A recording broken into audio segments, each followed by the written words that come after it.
घेईन मी जन्म याचसाठी देवा, तुझी चरण सेवा साधावया.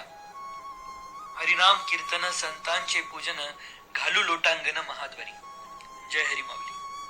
श्री विठ्ठल मंदिराच्या पूर्वद्वाराला महाद्वार असे म्हटले जाते आणि या महाद्वाराजवळ महान अशा संतांच्या समाधी आहे. त्याचपैकी एक नामदेवाची पायरी.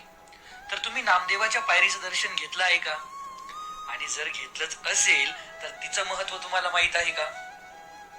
असं सांगितलं जातं की एकदा भगवंत नामदेवाला म्हणाले की नामदेवा, तुला हवं असेल ते माग.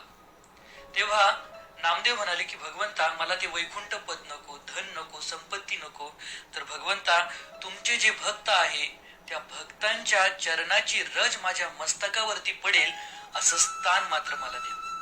आणि असं म्हणून नामदेवानी भगवंतांकडे हात जोडले आणि एका भूमीकडे बघितलं. आणि महाद्वारामध्ये ज्या भूमीकडे नामदेवानी बघितलं ती भूमी एकदम दुभांगली. नंतर भगवंतानी नामदेवास सांगितले की नाम्या, तुला मी ही भूमी दिली आहे. तुझ्या म्हणण्याप्रमाणे माझ्या दर्शनास येणाऱ्या भक्त मंडळीची पदरज ही तुला लाभेल. नंतर पांडुरंगाला नामदेवानी नमस्कार केला आणि त्या दुभंगलेल्या भूमीमध्ये उडी टाकली. त्याच वेळी नामदेवाची घरची सर्व मंडळी देखील त्या ठिकाणी उपस्थित होती.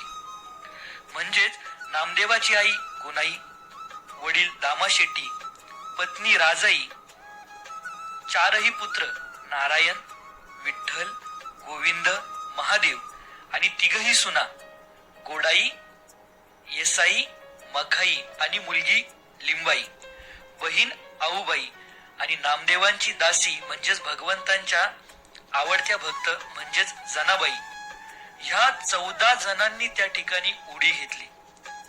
आणि ही गोष्ट 1238 आषाढ वैद्य त्रयोदशीस झाली. आणि म्हणून अशा प्रकारे नामदेवांनी एक उदाहरण प्रस्थापित केलं की भगवंतांचा भक्त जो असतो त्याला कुठल्याही प्रकारची अभिलाषा नसते, तर त्याला वैष्णवांच्या किंवा भगवंतांच्या भक्तांच्या चरण रजाची किंवा चरणांच्या सेवेचीच अपेक्षा असते. म्हणून नामदेव महाराज म्हणतात, वतन आमुचे मिराज पंढरी, विठोबा घरी नांदणूक, सेवा करू तेथे नित्य महाद्वारी, नामाचे उपरी जागवून. नामा म्हणे आम्ही पायरीचे चिरे, संत पाय हिरे वर देती. आणि जेव्हा या संतांचे पाय आमच्या डोक्यावरती मस्तकावरती पडतील तर तीच आमच्यासाठी खूप मोठी सेवा असणार आहे. हरे कृष्ण हरे कृष्णा हरे कृष्णा कृष्णा कृष्णा हरे हरे, हरे राम राम राम हरे हरे.